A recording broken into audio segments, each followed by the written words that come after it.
Hello and welcome to today's video. This time we'll be taking a look through a complete set of the Abram Games covers. So these were the famous Penguin covers that were commissioned by Penguin's then artistic director, Abram Games, in 1957 and 1958. There's 33 of them in total. I finally managed to track down the last one that I needed, and finally we can have a look at them all in a video. So sit back, relax, and let's get to it.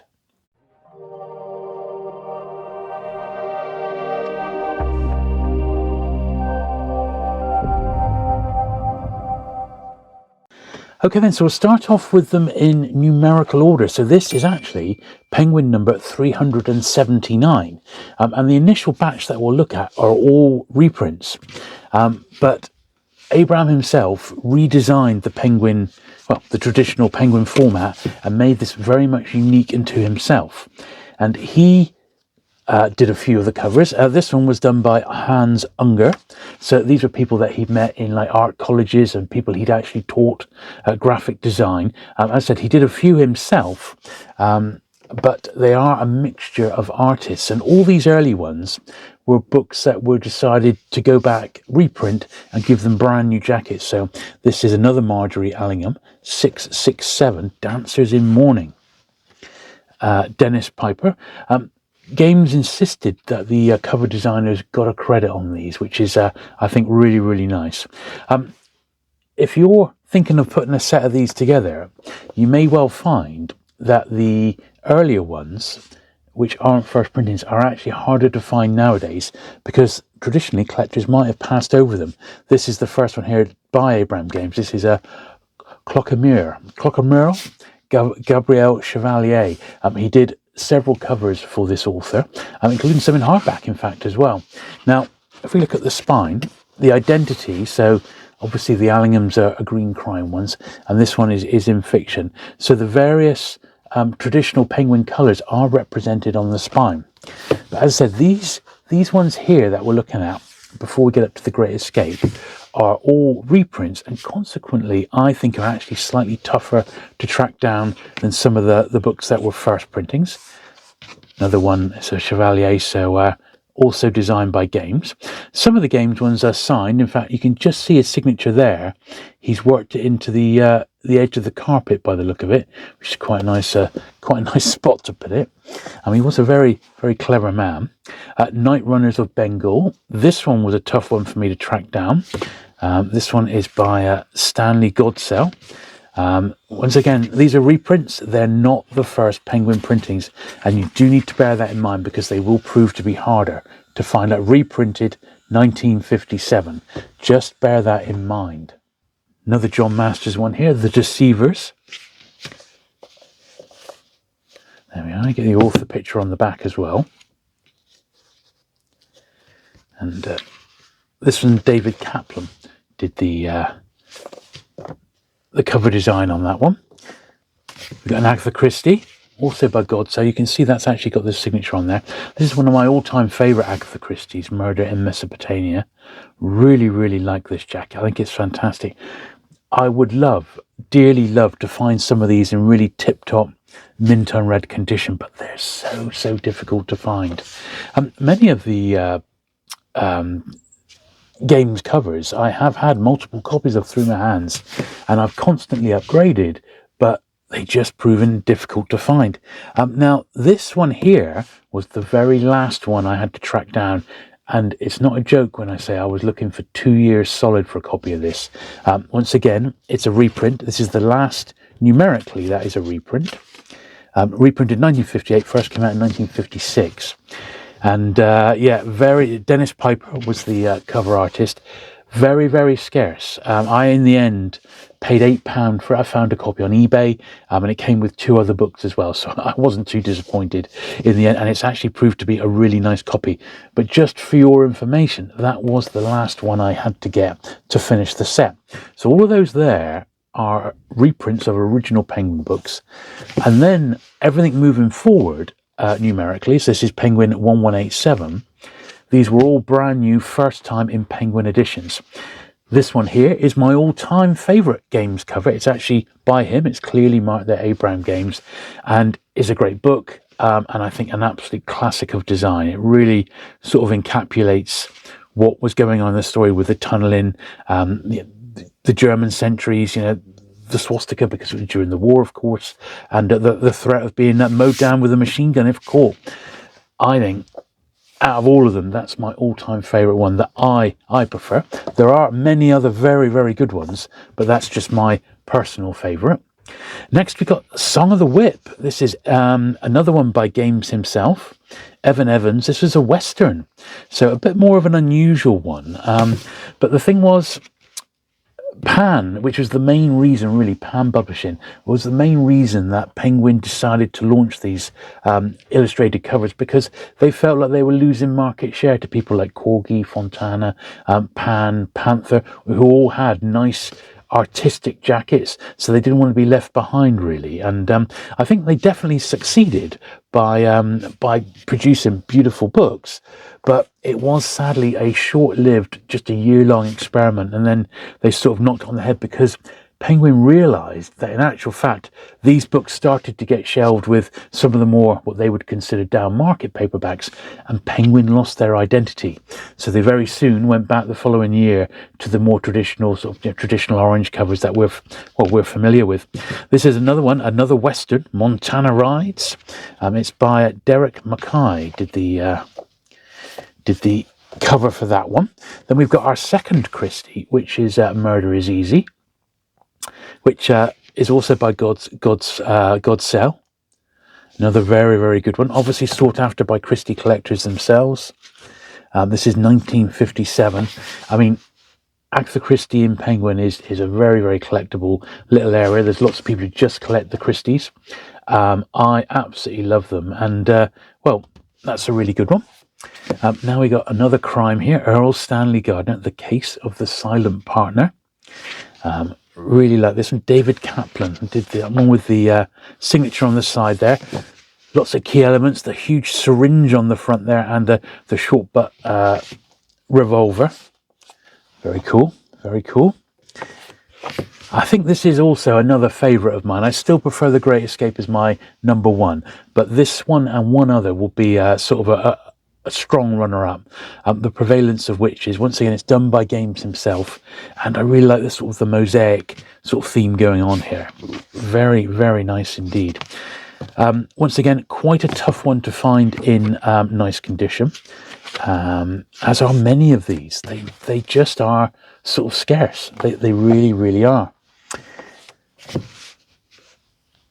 Another absolute beauty. I really, really like this one. This is my maybe third copy of this one, and it's still not perfect. You can see the wear down the spine there and on the edges. To try and find mint copies of these is very, very tough. It's as simple as that. But I love them. I love the challenge, and whenever I see a Games cover, I always pick it up. But yeah, that's the third Marjorie Allingham in the Games series. And then Compton Mackenzie's Whiskey Galore. And this one was by Edwin Tatum, that particular one. Very, very cool. So that's us at the halfway point. Now this is another absolute favourite of mine, Flames in the Sky, Pierre Klosterman. Look at that. Another one, once again, it's by Games himself. Interestingly, as I'm going through these, it's interesting to note that the ones that I most enjoy and are my favourites are the ones actually by Games. I hadn't realised that. But there you go. Case of the Haunted Husband. This is an Earl Stanley Gardner, number 1231 in the Penguin main series. And who was the artist on this one? David Kaplan again. Quite nice with the three keys in between the two heads there. This is a classic, isn't it? The Big Heat. Great jacket on that one. Derek Mackay did that particular one. Yeah, quite nice, that one. That's a nice one. Next, we've got our first travel one, which is a Lawrence van der Post and Adventure to the Interior. So we've got the cerise motif going throughout this one. Not a bad copy of this one either. Yeah, 1957 still. Hans Unger did that particular one. Quite like the little zebras down the bottom there on that particular one. Very, very nice. Now another Earl Stanley with the DA holds a candle. Once again, really unusual with the bright pink jacket on that one, and that looks like the Ace of Clubs or something like that. Tatum signed on the front there. Edwin Tatum did the cover to that particular one. Very, very nice. The Devil in Velvet. Now, I believe this is probably the thickest, as in the most pages on any of the Abram Games books. You see, it's quite a thick one. So, John Dixon Carr. Derek Mackay did the jacket. Not perhaps my favourite of them all, but it's part of the series, so Case of the Drowning Duck, another Earl Stanley Gardner here. Unger, clearly there on the front cover there. What's his first name? Hans, yeah. Hans Unger. Yeah. And another Earl Stanley Gardner here, The Case of the Baited Hook. This is my worst condition one. Like a lot of the Earl Stanley Gardners, they were read and reread, so consequently mine's in quite the poor state, so definitely one I'm going to try and upgrade at some point. But my first job really with these was just get the set, then I'll try and upgrade some of the ones which are in a little bit of lower condition. This is another one which is a Cerise travel one, although it looks slightly dulled, but Tibetan Marches, it's definitely a travel. Andre Migo, I think we could pronounce his name. Stanley Godsell again. I can't see any obvious signature on that one, but a nice travel title. Next we've got The Small Back Room, Nigel Borchin. This is Godsell again. I can see the signature at the top. Quite a nice one, that. And the J.O. Marsh, Final Curtain. This is slightly different. This is a Dennis Bailey. So we've got the signature there. Very, very sort of contemporary for its time, I suppose. Yeah, interesting. It's a crime one. I don't know the story that well, but you can only think that the sort of the body there, lying face down, is something to do with the actual story. You got My Uncle Silas here. This is by Edward Ardizoni. Now, this one here, although it's done in the game style, there's not really, and it's clearly illustrated by Ardizoni. It's illustrated inside as well. It's not actually proved that this was commissioned by Abram Games. There doesn't seem to be any sort of record of that, but it ended up getting released at the same time as the game's covers in the same game's format. So there's a little bit of a question mark over that one, but there is a fantastic publication from the Penguin Collectors Society, which we'll have a look at in a minute, which is written by Games' daughter, and in that they mention that there really isn't any sort of notes to say that was actually one that Games himself commissioned. Next we've got yet another Western, The Big Range. Once again, I suspect they chose these Westerns. Pat Keeley did the cover, simply because Pan were publishing Westerns, as were all the big publishers, and Westerns were massive at this point. You had in 1957, 58, so you had a lot of Westerns on TV, and they were sort of, well, quite literally riding high. So there you go. So that's why some of the Westerns were chosen at that point. Here's another Chevalier, Clockamere Babylon. These do seem to be, this is Games again, quite common, these ones here. So that's perhaps the easiest one to get your hands on. Yet another Western, Robber's Roost. I mean, we say these are, common in that, but, you try finding them. Some of these are quite obscure and they're not going to just jump out at you. Edwin Tatum did that. They do tend to get snapped up in catalogues, and they're often listed separately when you see a catalogue of old penguins. Yet another Western, look at Zane Grey, Tappan's Bureau. Really interesting one, this. Dennis Bailey.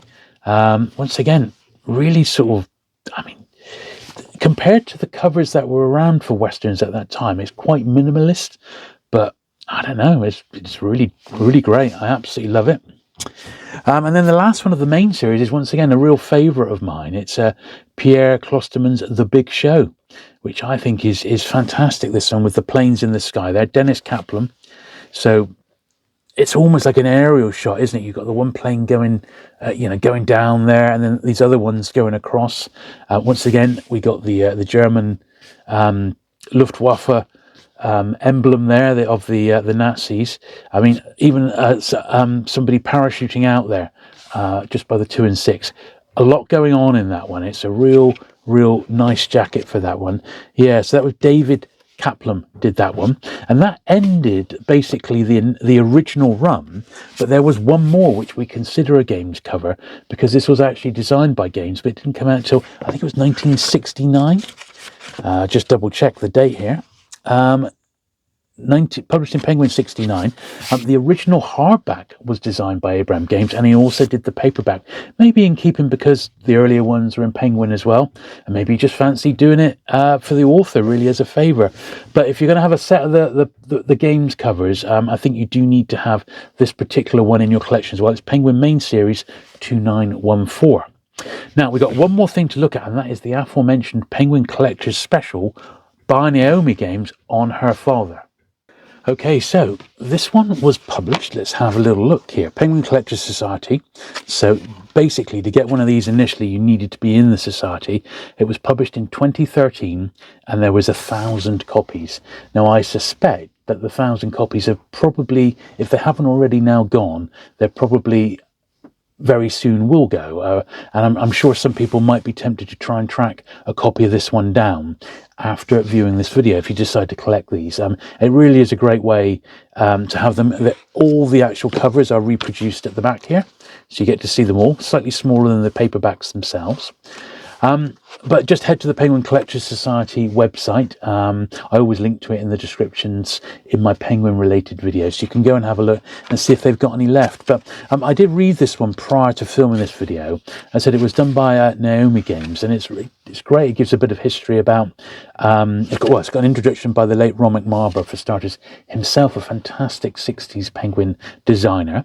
It goes into his sort of history as a designer, and I'll pop up a few pictures of some of his earlier work on the screen now. I mean, he was probably most famous for the Festival of Britain 1951, that very, very distinctive design for the Festival of Britain. But he produced loads of propaganda posters during the war. There was stuff for the London Underground. I mean, just one of Britain's greats, really. There is the little Festival of Britain logo. I'm sure you'll be familiar with that one. But a few bits in here that I found particularly interesting from sort of a collector's point of view. Like a finished cover proof for the Great Escape there. Apparently, a lot of the actual originals, they've not been able to find that. I don't think they've got. Some of them are. They've found out where they are, and they're in private archives. But very little got returned to Abram himself, even though it was something that he was quite insistent on. So there is a little leaflet that was published, like a 1957 promotional leaflet. Penguin announces picture covers. I would dearly, dearly love to get one of those. So that's quite interesting, I thought. And also, a little bit later on, let's have a look through. You see, this is all by some of the designers who they were able to track down. They got the Penguin Peter Arno there, which is one of the early cartoon books.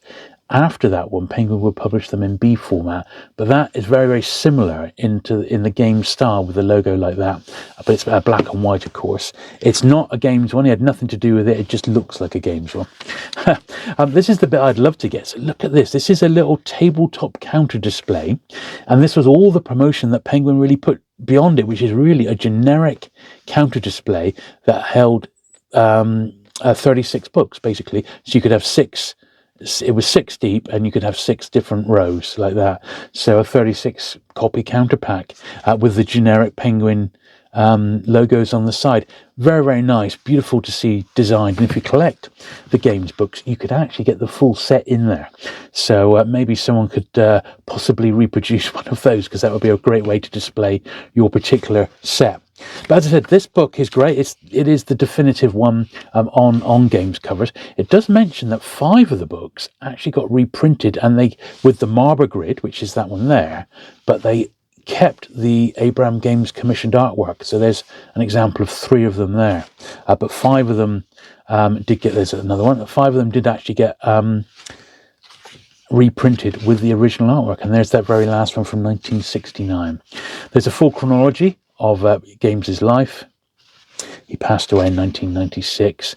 And then there's all the different cover artists that were used on the run with the books that they actually produced, and then we get the full set reproduced there. So I think that is an absolute must if you're thinking of collecting the Abram games. It's just the perfect companion to the series.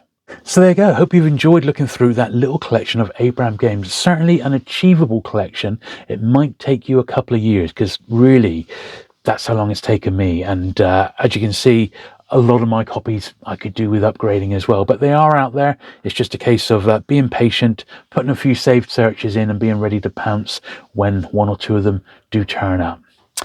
Anyway, I hope you've enjoyed that little look through the Abram Games books. If you have, do please give it that thumbs up. Do please hit the subscribe button if you've not already for regular vintage Penguin book content, and I'll look forward to seeing you again very soon. Bye.